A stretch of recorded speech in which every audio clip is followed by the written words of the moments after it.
Bienvenidos and welcome back to Puro Pinche Gol, the podcast we discuss all things USMNT y la selección mexicana. My name is Adrian. Joining me once again, my co-host Tocayo Adrian. Adrian, what's good, man?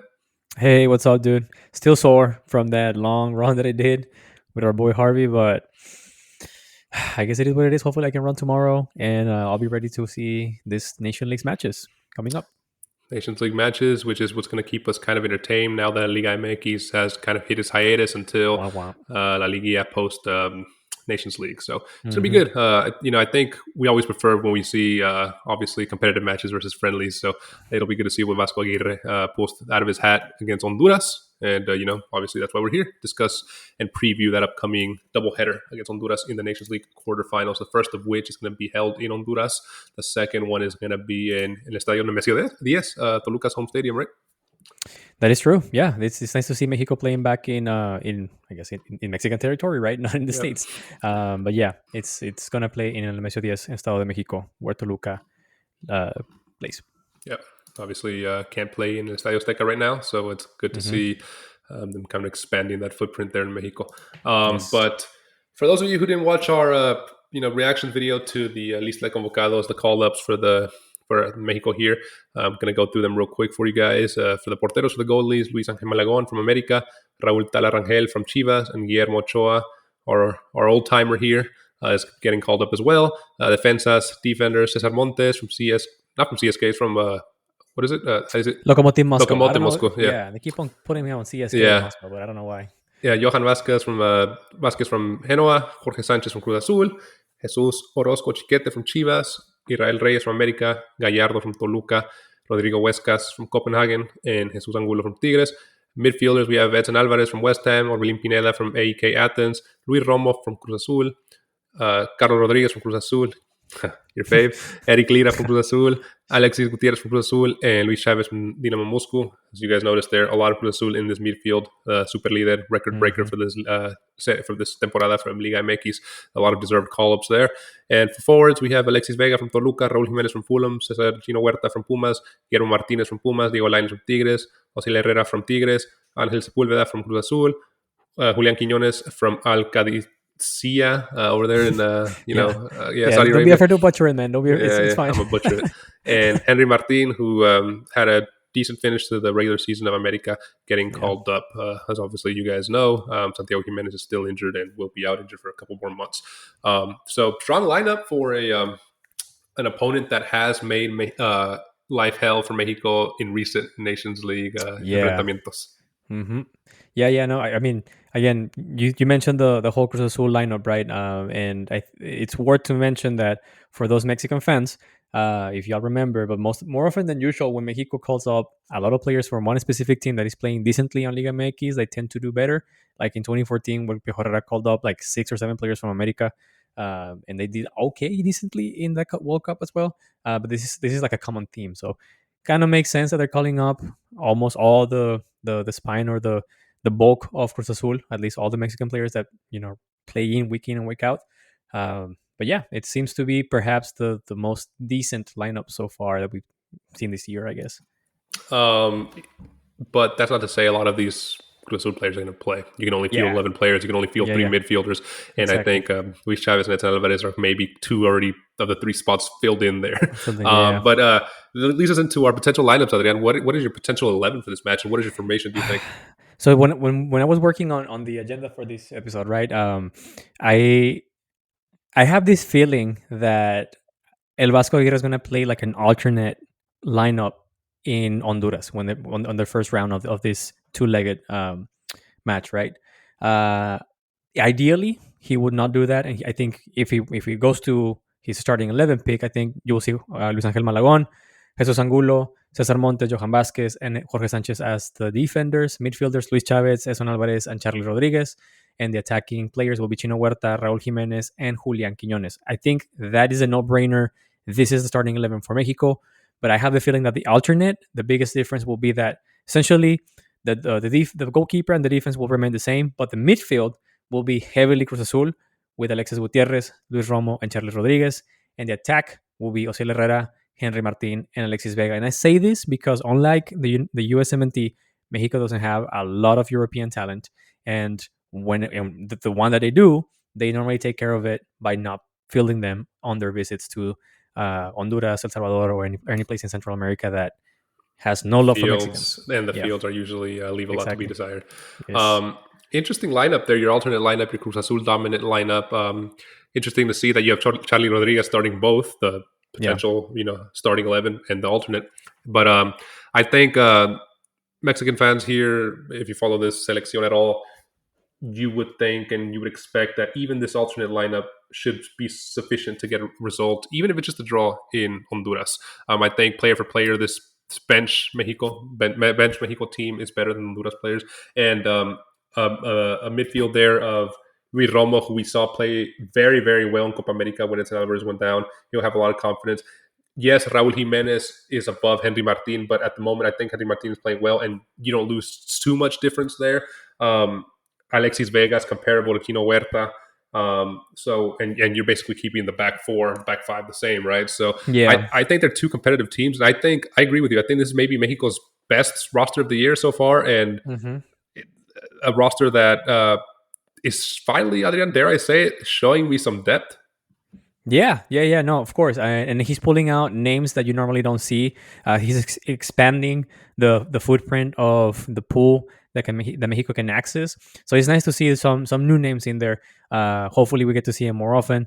Hopefully, he understands that he has at least some coverage on different areas, like we mentioned during our reactions to the Vasco recent convocatoria. But yeah, I think overall, whether it's the alternate or the expected starting 11 lineup, um, both of them should put up a good fight against Honduras. Yeah. Putting up a good fight against Honduras is one thing. Winning is the next thing, right? Does Yes. Vasco Aguirre have to win this round no matter what? Yeah, I think. Yeah. No. Yes. Period. There's nothing else to add. He needs to win this. There's a there's way there's a bigger headache and way more pain if he loses. The overall knockout stage, right? But he has to win both matches. Period. Drawing or losing in Honduras will not benefit him whatsoever. Unlike on our unlike the USMNT that we normally like to contrast Mexico with. I think regardless if Mexico draws or loses, all the blame is going to go to both Vasco Aguirre and the players. And so if he's smart enough, right, he will do anything that he can to win both matches because it will help him with morale and will also help him to set up the upcoming match, the semifinals, with whoever classifies for that match. But yeah, there's no way that he can afford to lose this match. We saw last year we were in the same position, same rival, same everything. Mexico travels to Honduras, gets spanked 2-0. Goes back to Mm-hmm. Mexico, ends up turning it around, tying 2-0 and winning in extra time or penalties. I think it was penalties, if I recall Yeah. correctly. So we saw that, that was kind of, we called it back then the beginning of the end for Jimmy, when we Mm-hmm. started seeing, the hype around him, the Lamborghini, maybe the first tire falling off, the Luna de Miel, the honeymoon phase with Jimmy was kind of ended at that point, and people started to question that appointment. If, something were to happen like that, and they lose, right? Does Vasco, is that a quick, get him Oof. out, find somebody else, or replace him with Rafa? Okay, so I think we all know that Rafamarquez is the if everything fails or everything's in fire, break this glass, right? He is the emergency option. But I do feel that no matter what happens, even if Vasco, somehow manages to lose this knockout stage, I don't think anything will change. I think Doña Fede y sus secuaces are pretty much dead set on keeping El Vasco Aguirre at least until 2026. He will have to lose like by a crazy margin, right? By hey, Honduras trashed you on the first leg, and they literally parked the balls and did not let you score on the second leg of this knockout stage. For him to feel super embarrassed and get knocked out as the Mexican coach. Or Honduras beat you in both legs or something, right? Yeah, like it has to be something ridiculous, man. Something that you just cannot justify keeping him as the head of the Mexican team. But if it's let's say if it's a 1-0 loss or a very narrow loss, I highly doubt he's gonna get removed as a coach. Yeah, and rightfully so. I don't think it's fair to remove a coach that just got hired a month and a half ago, 2 months ago, after Yeah. something so quick, right? But interestingly enough, I believe I don't know if it's made official yet, but it was saying that Andres Guardado is going to join the Hmm. roster of coaching as well. So a lot of Yes. experience on that bench, coaching these young Mexican players. Um, so you say that he's going to go there with a well, you think he's going to go there with an alternate kind of bench squad. So do you think he'll go park the bus in Honduras, or you'll think he'll go all out in both games? Listen, El Vasco is a coach that is well known for parking the bus pretty much almost every single time. He is a coach that, likes and feels comfortable with the underdog. In this case, Mexico is definitely not the underdog against Honduras. But I don't think he sees any other uh, reason to not park the bus, right? Because one, as I said, he needs to win, at least not lose the first match. And he is a specialist at making it a strategy to not win but not lose.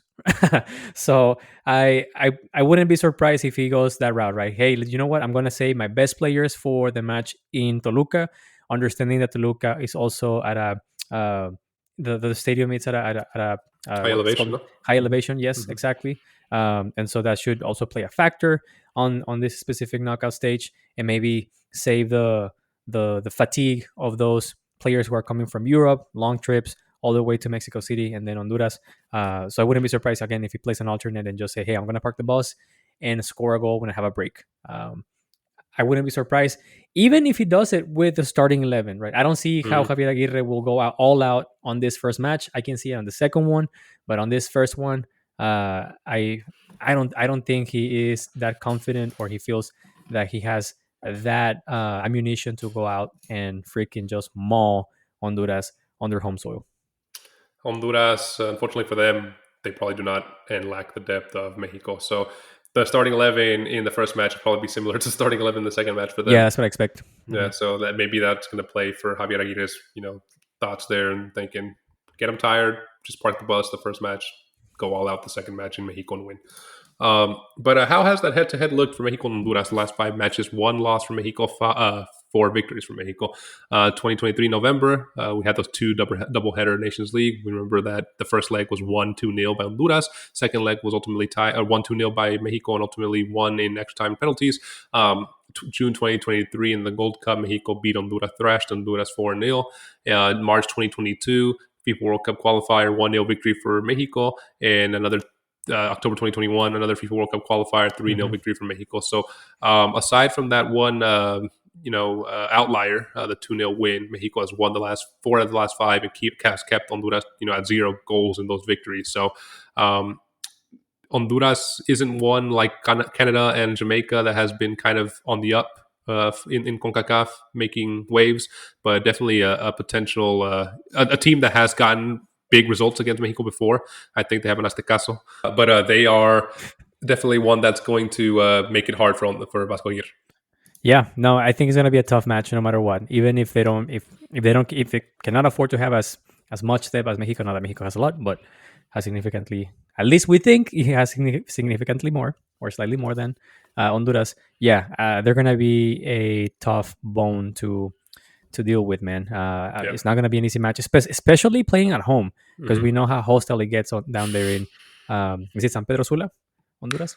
I believe so. Um, yeah, Their and national so stadium. Yep.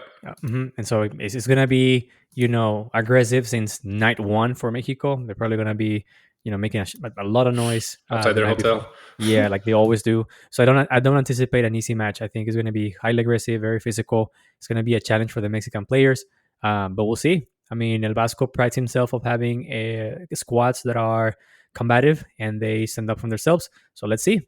We saw it against the USMNT. We saw it against Canada. They were fighting back. Let's see if they have the grit to fight back against Honduras. Then pronostical time. Your predictions. How do you see these matches?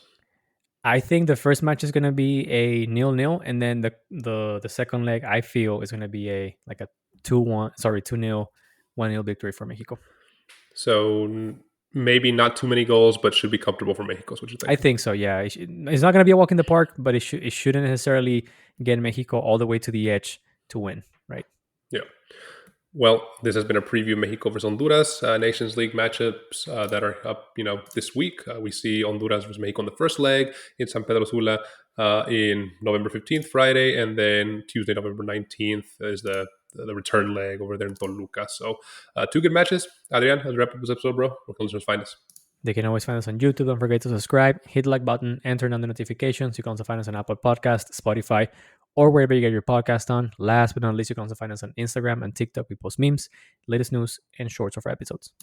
Yeah, to be sure to follow us on your preferred social media platform of choice, and let us know in the comments below. We like interacting with you guys. What are your predictions, score predictions, lineup predictions for Mexico for this match? Do you think Honduras is going to make Mexico's life pretty miserable like they have in the past, or is this going to be one of those matches and series of matches where Mexico is just going to dominate like they have in the past as well? Let us know in the comments below. We definitely like interacting with you guys, and we're trying to close in on 1,000 subscribers. So help us out. If you're not subscribed, click the subscribe button. Definitely mean a lot to us. And Yep. yeah, once we get to 1,000, we'll more than likely have a surprise for you guys. So yeah, let us know and help us out. Man, another good episode. See you in the next one, bro. Take it easy. See you, man.